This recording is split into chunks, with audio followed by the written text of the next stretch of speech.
All right, first off, we're going to talk about the Trial of Secamus, which I am kind of addicted to right now.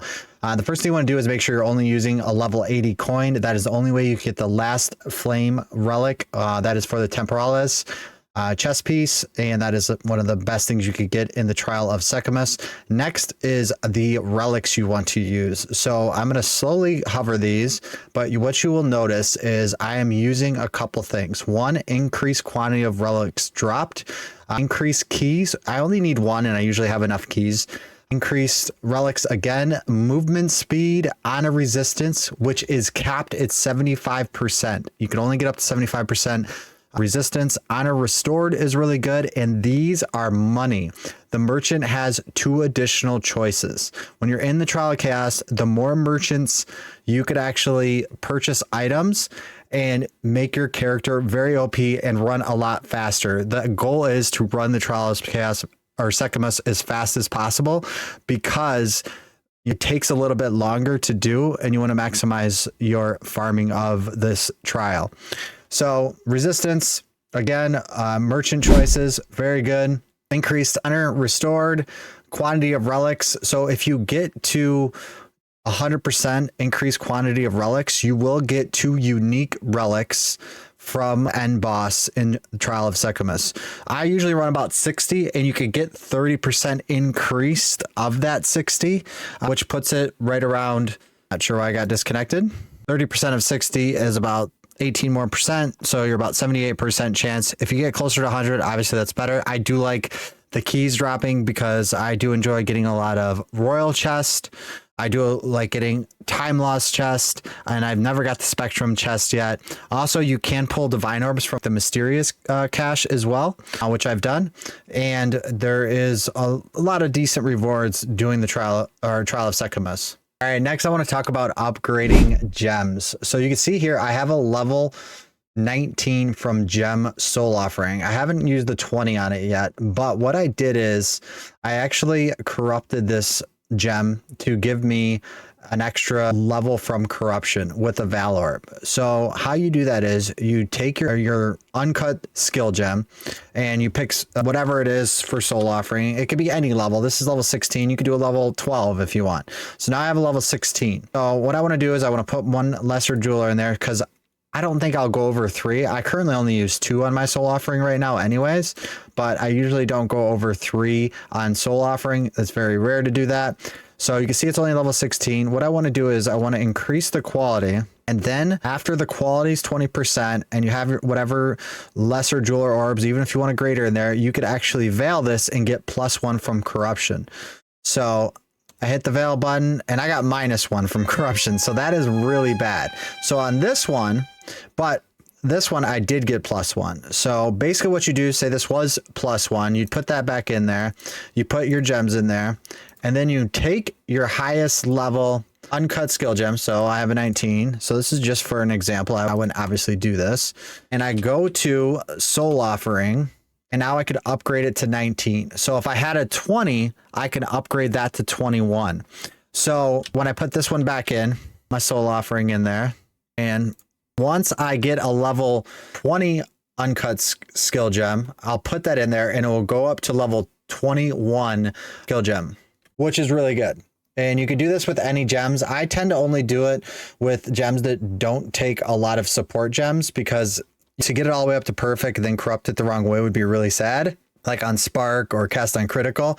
So you'll see here, I do have it on also Archmage, so it is a level 19 because I've never found a level 20 spirit gem. So it's a level 19 gem, +1 from support, and then +1 from corruption. So it actually goes up to, once I get a level 20 spirit gem, this will go up to level 22 and save me more mana. So when you press Alt, you can see the additional effects from quality.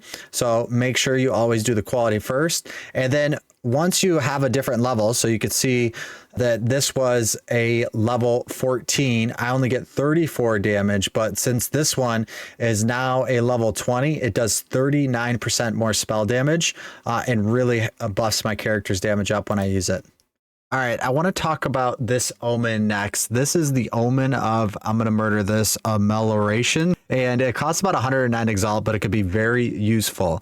The reason why is because it has the effect once it's clicked in your inventory to prevent 75 experience loss. So you lose 10% when you die in the app or on Trial of Chaos or Trial of Secumus. You lose 10% of your experience, which could be a lot if you're a higher level, right? So my Chronomancer is 92. When I get to about 75%, I do purchase one of these. Actually, I have one in my inventory right now, and it has to be clicked. You have to right click it on your mouse. I'm not sure how to do it on a controller, but once that's clicked in your inventory, when you die, you'll only lose about a half a bar instead of 2 full bars.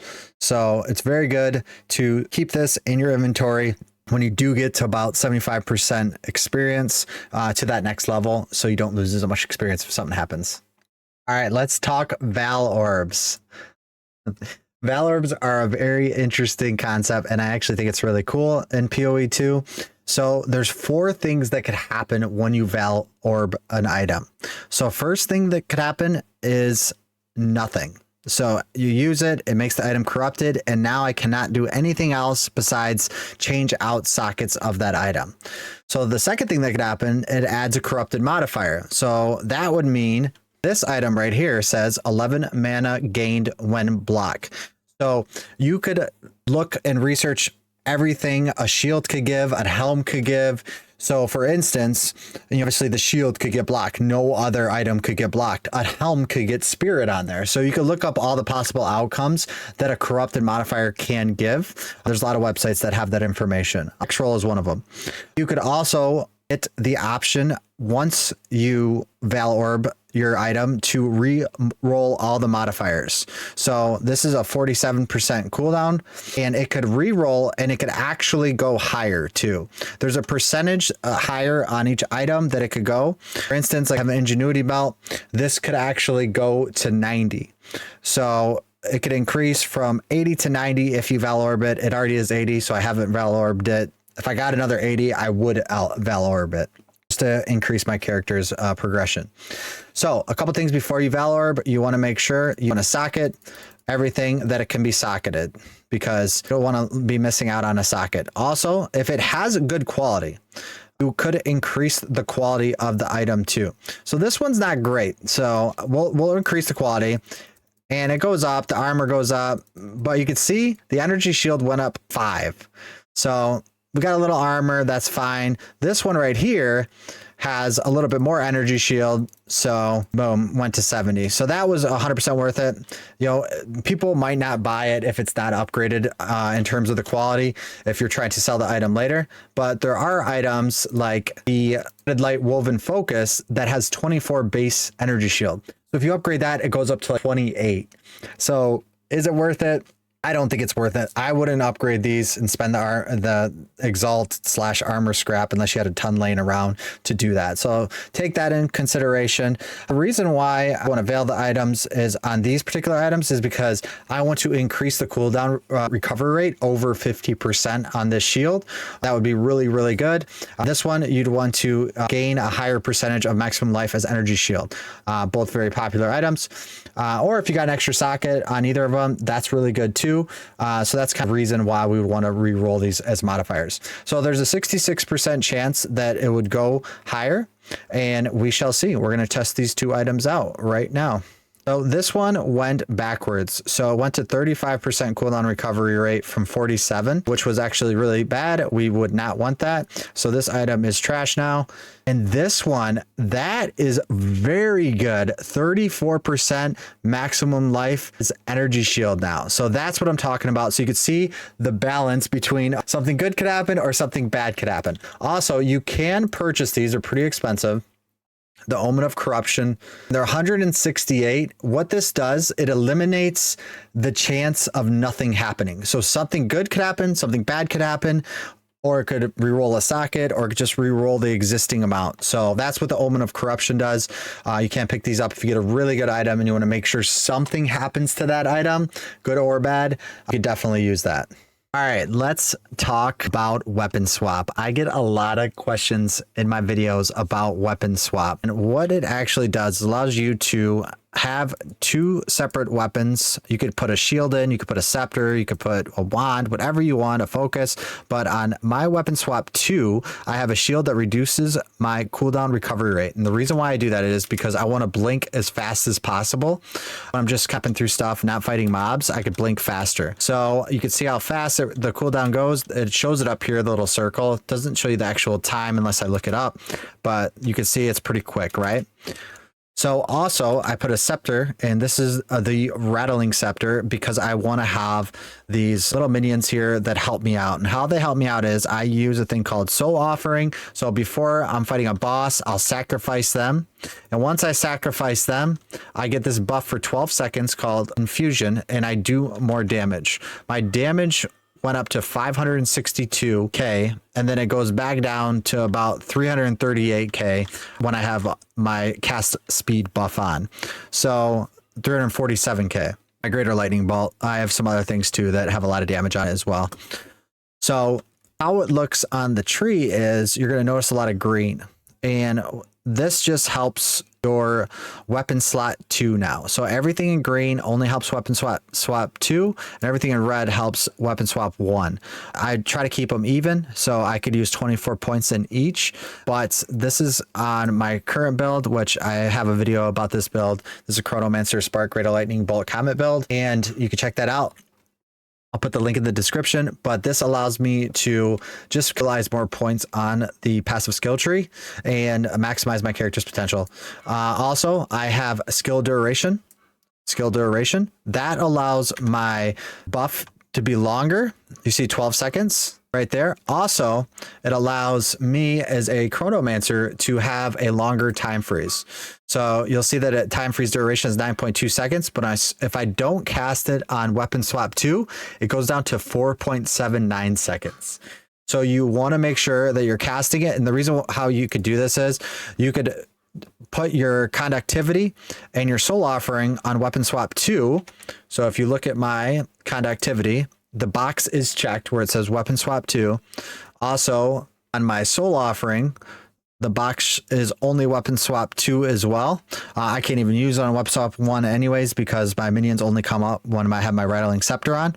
So you want to make sure those are on that. So I could cast conductivity down. It swaps to weapon swap 2 for me, and then I know how to time freeze right away.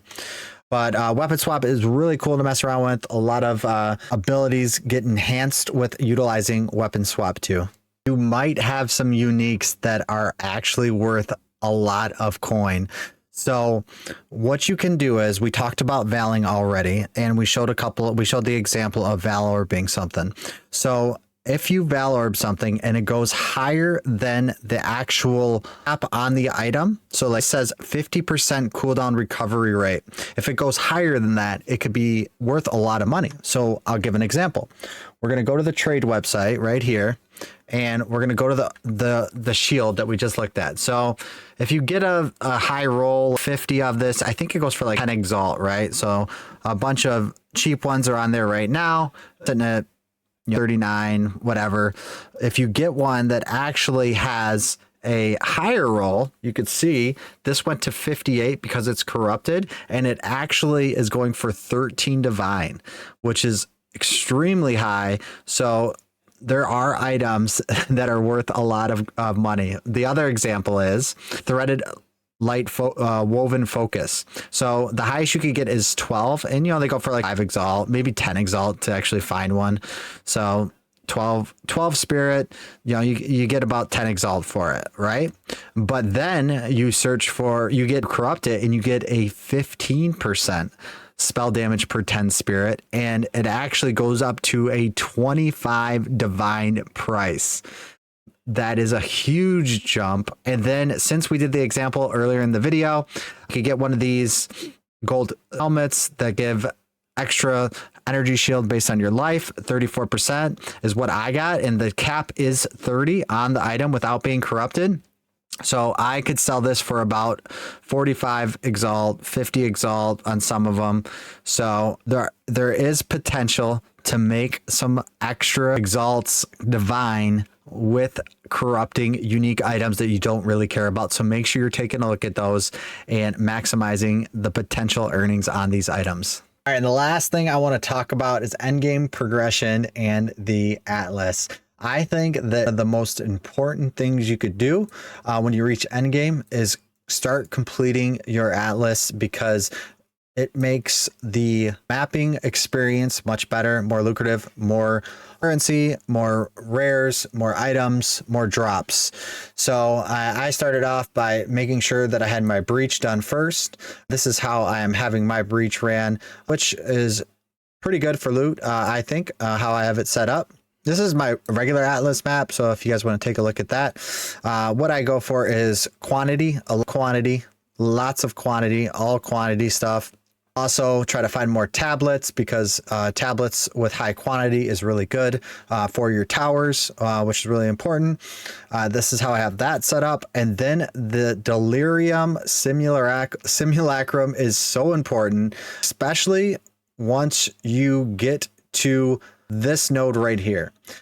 Delirium Fog in your maps is double difficulty scaling with Demir's 100% increase stack size. That means when you have a simulacrum map, or just a map with Delirium in it, and the splinters drop, you basically, what you'll do is you'll get 2 for every drop, and then 4 for every boss drop. So you could really stack these up very quickly and do the simulacrum, because that's where the melting maelstrom drops. And I think this is one of the best items in the game to have on like every character. So if you don't have that yet, it's very important.